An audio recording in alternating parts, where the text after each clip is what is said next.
اور جو نفس ہر انسان کے اندر موجود ہے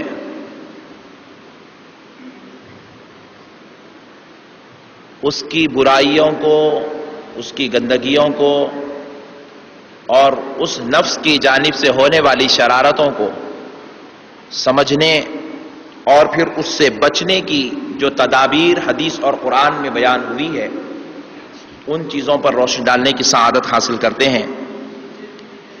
کیونکہ معزز سامعین اکرام، صوفیاء اکرام رضوان اللہ تعالی علیہ مجمعین کے پاس شیطان سے بھی زیادہ جو خطرناک چیز ہے، صوفیاء اعظام فرماتے ہیں وہ نفس ہے، شیطان سے بھی زیادہ خطرناک، اور یہ نفس ہر انسان کے پاس ہے۔ اور نفس کہتے ہیں، صوفیاء نے تعریف کی ہے، نفس کی تعریف کی ہے کہ جس جگہ انسان میں خواہشات کا مادہ ہوتا ہے اور جب وہ خواہشات کا مادہ بری چیز کی خواہش کرتا ہے تو وہ اس کا نفس ہے، اور جب وہی خواہشات کا مادہ اچھی چیزوں کی خواہش کرتا ہے تو وہ روحانی اور نورانی کیفیات ہے۔ نفس اور روح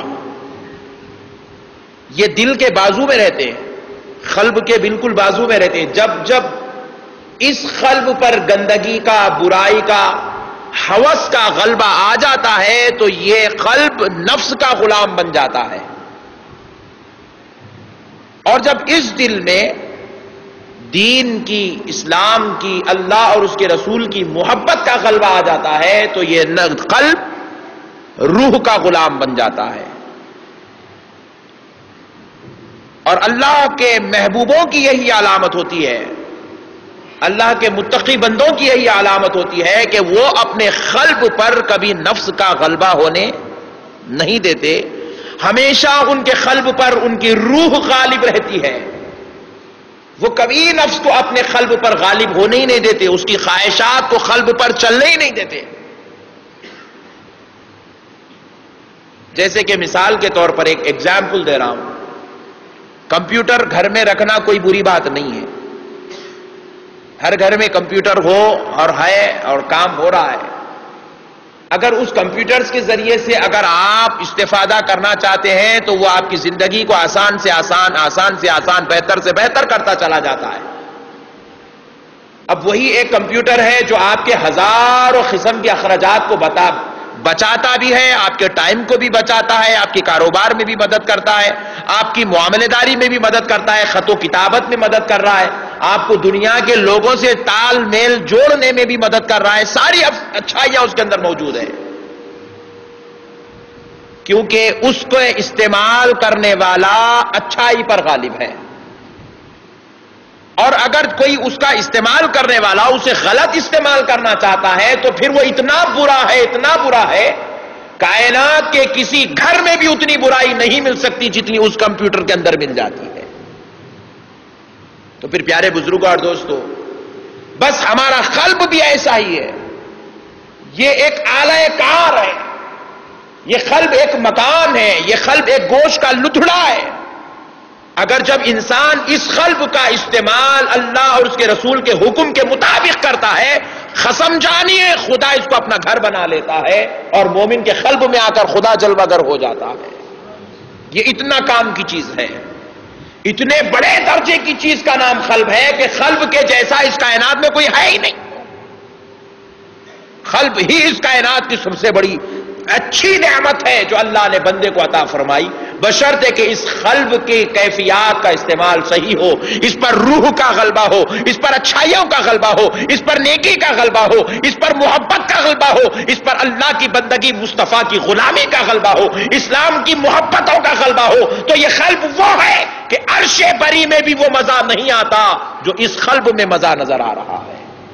یہ قلب وہ چیز ہے، لیکن جب اس قلب پر ہم نفس کو غالب کر لیتے ہیں، گندی خواہشات کو اس کے اوپر ہم غلبہ دے دیتے ہیں، شیطانی افکار کو اس کے اوپر جب ہم غلبہ دے دیتے ہیں، نفسانی ہوس کو جب ہم اس کے اوپر غلبہ دے دیتے ہیں، تو پھر یہ نفس اتنی بدترین چیز کہ جب وہ قلب کو اپنے کنٹرول میں کر لیتا ہے تو پھر انسان کو جانوروں سے بھی بدتر کر دیتا ہے، انسان کو کافروں سے بھی بدتر کر دیتا ہے۔ مسلمان لا الہ الا اللہ محمد رسول اللہ زبان سے تو پڑھتا ہے، لیکن جب قلب پہ نفس کا غلبہ ہو جاتا ہے تو یہود اور نصارہ بھی اس کے عمل اور کردار کو دیکھ کر شرما جاتے ہیں، وہ اتنا بدتر ہو کر گندگی اور ذلت کے گڑھوں میں گر کر تباہ و تاراج ہو جاتا ہے۔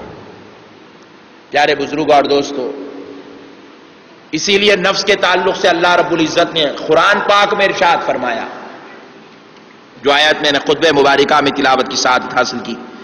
اللہ رب العزت قرآن شریف میں ارشاد فرماتا ہے، ان النفس لامارۃ بالسوء،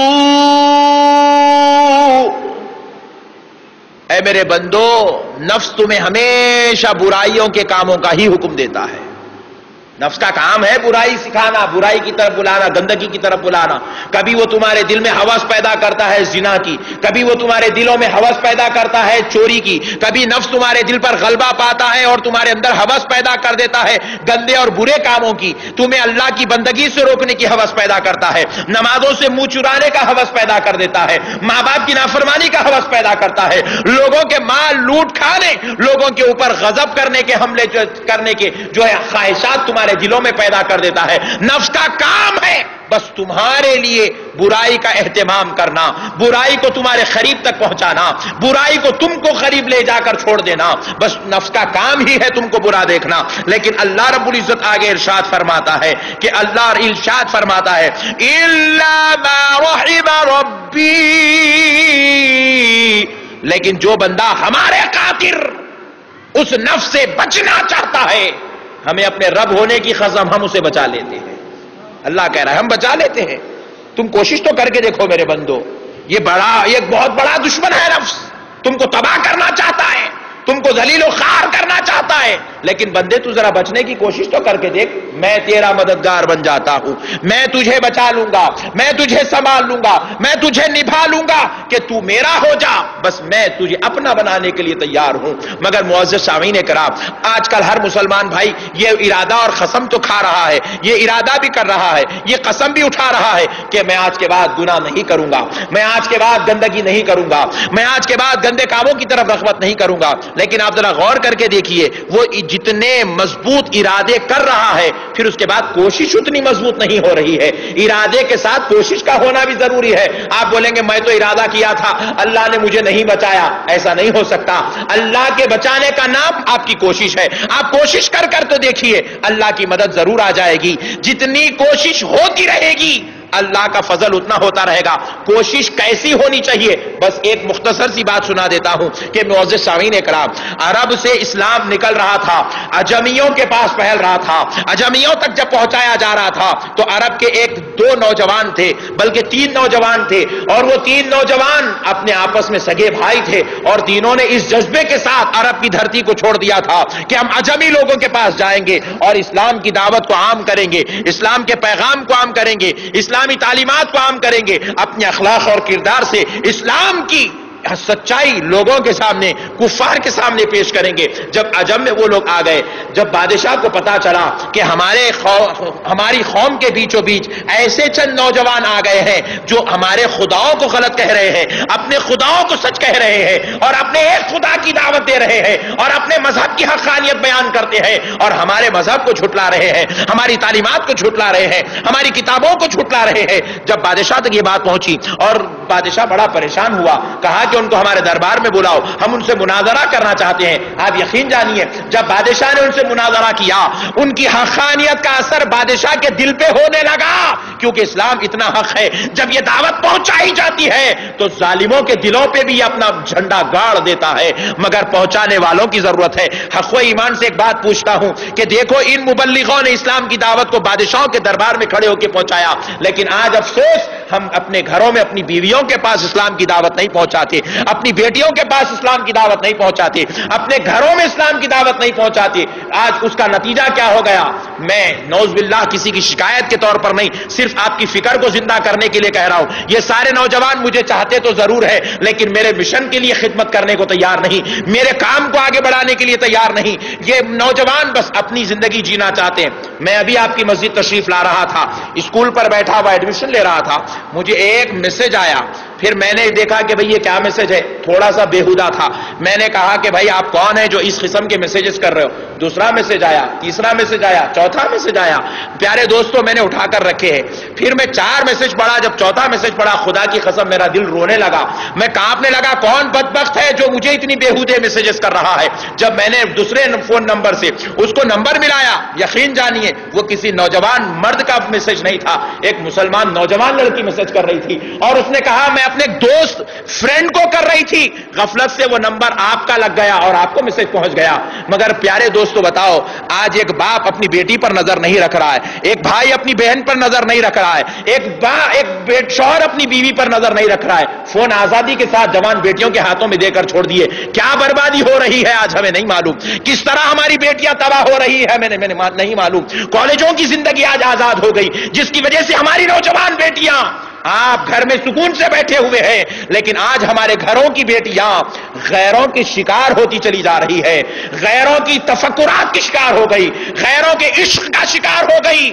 آج کا مسلمان کا ضمیر اتنا مر گیا، آج کا نوجوان اتنا مردہ ہو گیا کہ وہ اپنی بہنوں کو غیروں کے حوالے ہوتا ہوا بھی دیکھ رہا ہے۔ میرے پیارے دوستو اندازہ کیجئے آج مسلمان کتنا تباہ ہو گیا۔ یہ نفس ہی ہے جو انسان کو تباہ پہ تباہ کرتا چلا جا رہا ہے، اور ہم ایسی باتوں کو نہ غیروں تک پہنچانا چاہتے ہیں، نہ دوستوں تک پہنچانا چاہتے ہیں، نہ بیوی بیٹیوں تک پہنچانا چاہتے ہیں، نہ اپنے بھائی بیٹوں کو تربیت دینا چاہتے ہیں۔ اسی لیے آج ہمارا معاشرہ، خصوصاً ہماری بیٹیوں کا معاشرہ تباہ ہو رہا ہے، برباد ہو رہا ہے۔ معزز سامعین کرام، آپ دیکھتے چلے جائیے کہ کس طریقے سے یہ افکار ہیں۔ میں جو مجھ پہ گزر رہی ہے وہ آپ سے کہہ رہا ہوں، حالانکہ وہ نمبر غلط نہیں تھا، وہ نمبر صحیح تھا، لیکن آج کے حالات مسلمان کے اتنے تباہ ہو گئے کہ ہماری بیٹیاں بے قابو ہو چکی ہے، ان کے اندر کا خوف ختم ہو گیا، ان کے اندر کی ہیبت ختم ہو گئی، ان کے اندر کا ڈر ختم ہو گیا، کیونکہ نہ انہیں باپ پوچھ رہا ہے تو وہ کس سے ڈریں گی، کیونکہ نہ بھائی ان کی فکر کر رہا ہے تو وہ کس سے ڈریں گی، نہ ان کے عام کردار پر کوئی اثر ہے۔ کیوں دیا جاتا ہے جوان بیٹیوں کو فون؟ مجھے بات سمجھ میں نہیں آتی، کیوں دیا جاتا ہے آزادی ان کو اتنی کہ وہ نعوذ باللہ کسی شوہر والی ہونے سے پہلے ہی ساری لذتوں سے جو ہے آشکار ہو رہی ہے، ساری برائیوں سے آشکار ہو رہی ہے۔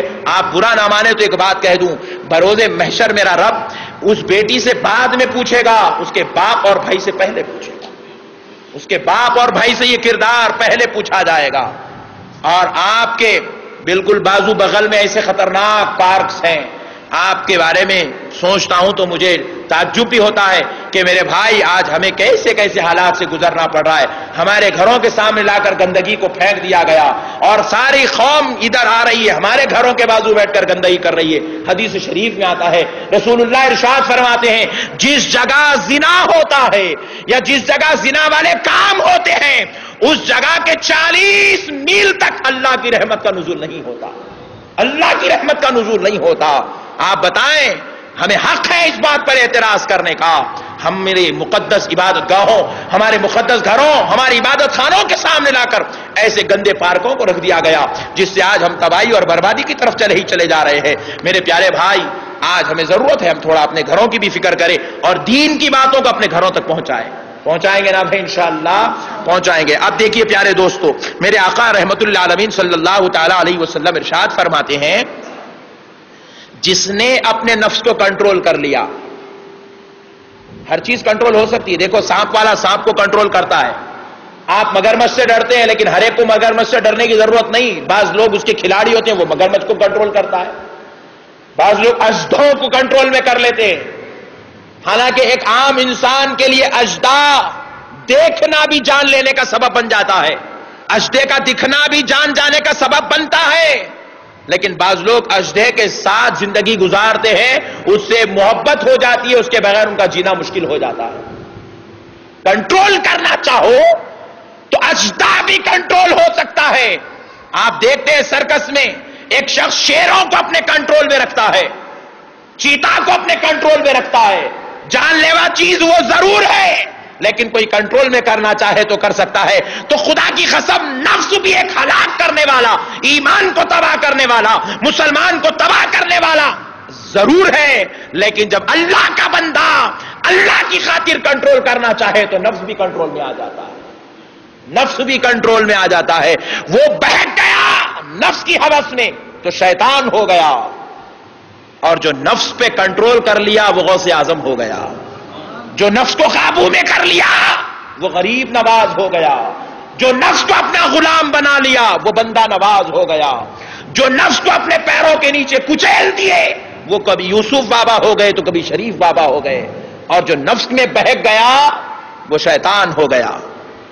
آپ سے ایک سوال کرتا ہوں، ہم نے گزشتہ شیطان کے تعلق سے گفتگو کی تھی، شیطان ایک بہت بڑا دشمن ہے، لیکن ایک وقت ایسا تھا شیطان بھی اچھا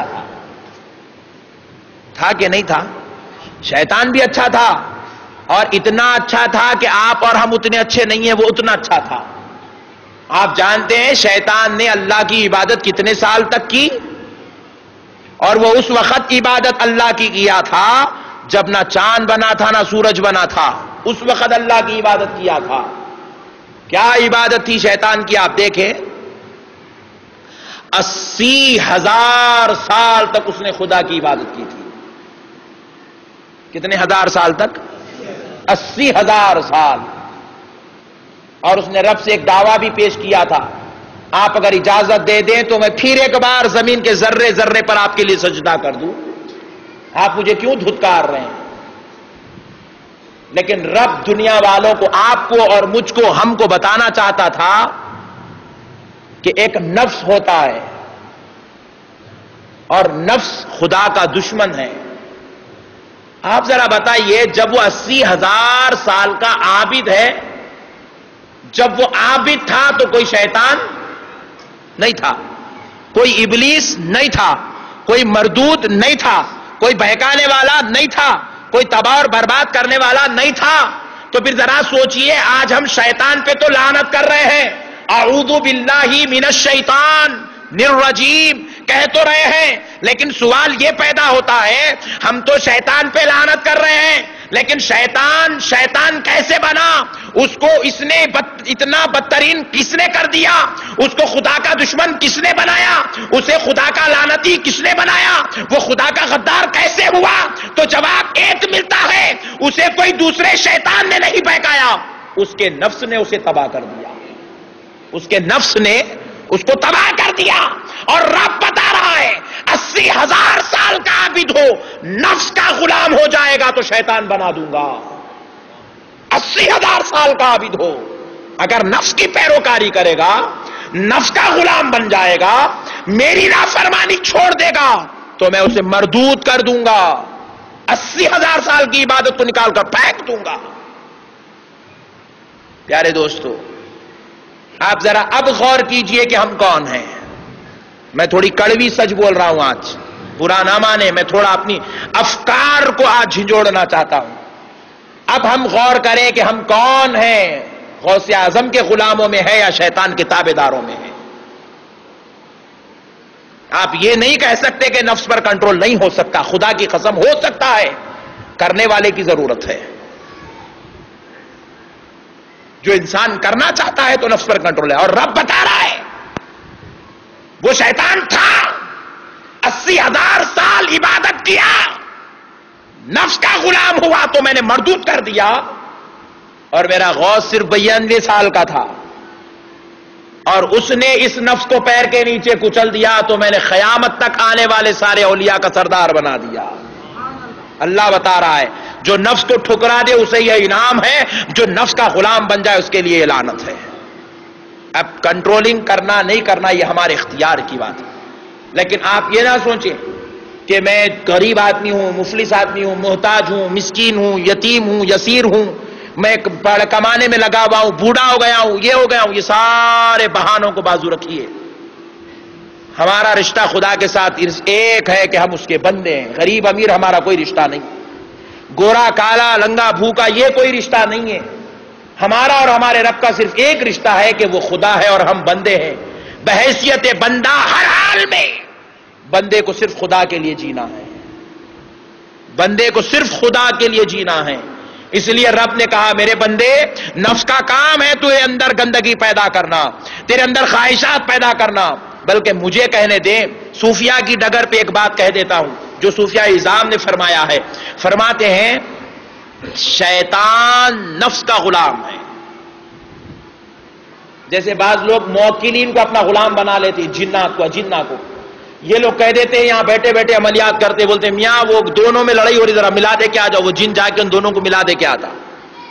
یا انہوں شریر رہے تو بولتے ہیں میاں وہ دونوں بہت زیادہ محبت سے ذرا دونوں کو لڑا کے آؤ. شیطان ان کا موکل جاتا لڑا کے آتا. اسی طرح یہ نفس عامل ہے اور شیطان موکل ہے. نفس انسان میں خواہش پیدا کرتا ہے زنا کی, انہیں لا کر عورت کو نہیں دے سکتا, صرف خواہش پیدا کرتا ہے. اور شیطان کو کہہ دیتا ہے میں نے اس کے اندر خواہش پیدا کر دی, اسباب مہیا کر دے. شیطان سارے راستے بنا کے سامنے لا کے عورت کو کھڑا کر دیتا ہے. نفس اتنا خطرناک ہے. اور اس سے بچنے کے لیے بندے کو چاہیے کہ ذکر و اذکار کی کثرت کرے, وظائف کی کثرت کرے, اللہ کے ذکر تسبیح تحمید تعلیل میں کثرت سے وقت گزارے. اس نفس کی ہوس سے انسان بچ سکتا ہے. اور جب جب یہاں خواہش پیدا ہوتی جائے کثرت سے لا حول اور اعوذ باللہ کی کثرت کرتے ہوئے مسلمان اس نفس کی ہوس خواہشات سے بچتا ہے اور شیطان کی شرارتوں سے بھی محفوظ ہو جاتا ہے. اب ایک بات سنیں, جب بندہ نفس کی خواہشات کو ٹھکرا دیتا ہے, نفس خواہش کر رہا ہے کہ بھئی زنا ہو جائے, چوری ہو جائے, شرارت ہو جائے, گندے گناہ ہو جائے, کوئی بھی ہزاروں کروڑ قسم کے گناہ ہے, کسی بھی گناہ کی خواہش کر رہا ہے, اور بندہ صرف اللہ کی خاطر, اس لیے نہیں کہ میں یہ گناہ کروں گا تو مجھے یہ نقصان ہوگا, میں یہ گناہ کروں گا تو یہ نقصان ہوگا, یہ گناہ کروں گا تو یہ نقصان ہوگا, نہیں.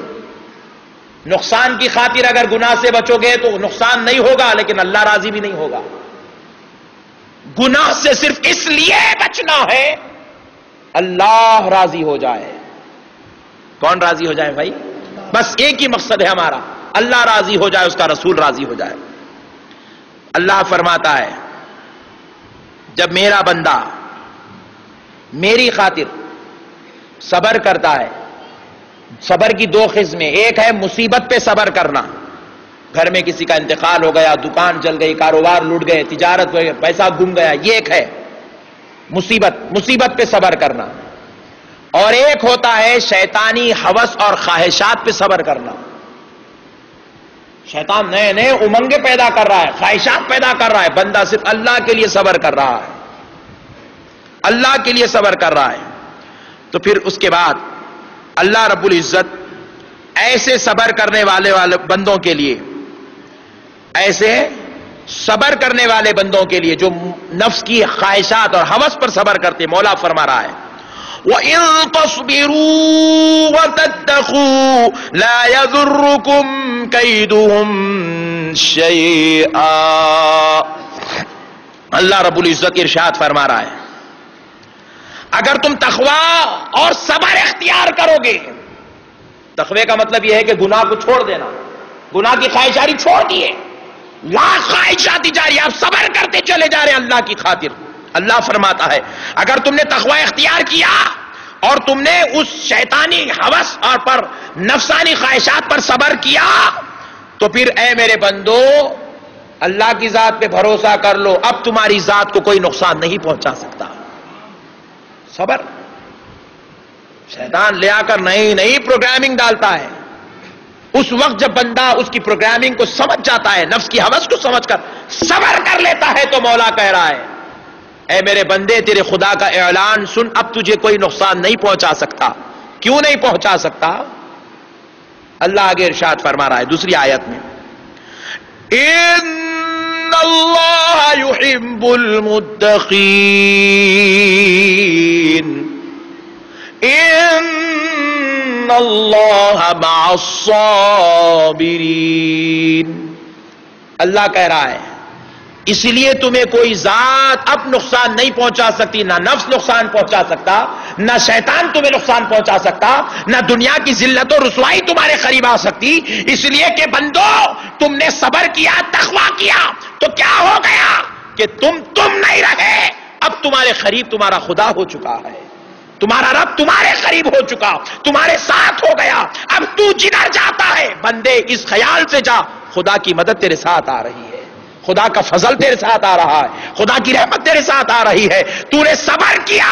صبر کوئی معمولی چیز نہیں، نفس کی ہوس پہ صبر کرنا، نفس کی خواہشات پہ صبر کرنا اتنا بڑا انعام ہے کہ اللہ بندے کے ساتھ ہو جاتا ہے۔ نماز پڑھنے والے کے ساتھ فرشتے ہیں، روزہ رکھنے والے کے ساتھ فرشتے ہیں، زکات اور حج دینے والے کے ساتھ فرشتے ہیں، لیکن جو شیطان کے شر پہ اور نفس کی ہوس پہ صبر کر لیتا ہے، اللہ کہہ رہا ہے اب فرشتے تیرے ساتھ نہیں، خود خدا تیرے ساتھ ہو جاتا ہے، خود خدا کی ذات تیرے ساتھ ہے۔ نوجوان بھائیوں کو بات سمجھ میں آ رہی ہے؟ باؤنسنگ تو نہیں ہو رہی ہے نا؟ آج آپ کو اور ہم کو صبر کی ضرورت ہے، ہم تھوڑا نفس کی خواہشات پہ صبر کریں، یہ اس کا کام ہے۔ ابھی آپ دیکھو ایک ختم نہیں ہوتی دوسری شروع کر دیتا، دوسری ختم نہیں ہوتی تیسری شروع کر دی، اتنا خطرناک دشمن ہے۔ صرف اس کی ایک چال بتا دوں کہ معزز سامعین کرام، یہ انسان کو کتنا ذلت کے گڑھوں میں ڈال دیتا ہے، کتنی تباہی میں لے جا کر ڈال دیتا ہے کہ وہ جو بھائی اسلام کی دعوت پیش کرنے کے لیے تینوں بھائی نکلے، ایک اجمی کی طرف آئے۔ دیکھیے شیطان کی چال کتنی خطرناک ہوتی ہے، نفس کی خطرناک خواہشات، اس کے ذہن اور افکار کیسے ہوتے ہیں۔ وہ تینوں بھائی اللہ کے دین کی دعوت دینے کے لیے جب آئے عجم میں، تو کافر بادشاہ نے ان کو بلایا، اور بلا کر اس نے جب ان سے بات کی تو ان بھائیوں کے کلام کا اثر بادشاہ کے دل پہ ہونے لگا، ساتھ بیٹھے ہوئے وزیر پر اس کا اثر ہونے لگا، اور وزیر بے ساختہ ہو کر کہنے لگا اے بادشاہ وقت یہ جو کہہ رہے ہیں ہمیں اس پر غور کرنا چاہیے۔ تو بادشاہ نے دیکھ لیا کہ وزیر بھی اس کے باتوں میں پھنس رہا ہے، تو بادشاہ نے اسی وقت حکم نافذ کر دیا کہ ان تینوں بھائیوں کو کھولتے ہوئے تیل میں ڈال کر جلا دیا جائے، ہلاک کر دیا جائے کھولتے ہوئے تیل میں۔ آپ یقین جانیے تیل پکایا گیا اور کھولتے ہوئے ابلتے ہوئے تیل میں تینوں بھائیوں کو سامنے ٹھہرا کیا گیا، اور بادشاہ وقت بھی ٹھہرا ہے، وزیر بھی ٹھہرا ہے۔ کہا کہ اگر بڑے کو ڈالو گے تو چھوٹے کو اتنی تکلیف نہیں ہوگی جتنا چھوٹے کو تکلیف ہونے سے بڑے کو تکلیف ہوتی ہے، لہذا پہلے چھوٹے کو ڈالا جائے تاکہ دو بڑوں کا دل کانپ جائے۔ کہا اگر تم اس موت سے بچنا چاہتے ہو تو اسلام کو چھوڑ دو، ہمارے مذہب کو قبول کر لو، ہم تمہیں معاف کرنے تیار ہیں۔ یہ ان کا نفس تھا جو اسلام کی بات قبول کرنے سے روک رہا تھا۔ دیکھو نفس اسلام کی بات نہ قبول کروانے کے لیے کسی کی جان بھی لینے کی تیار ہے۔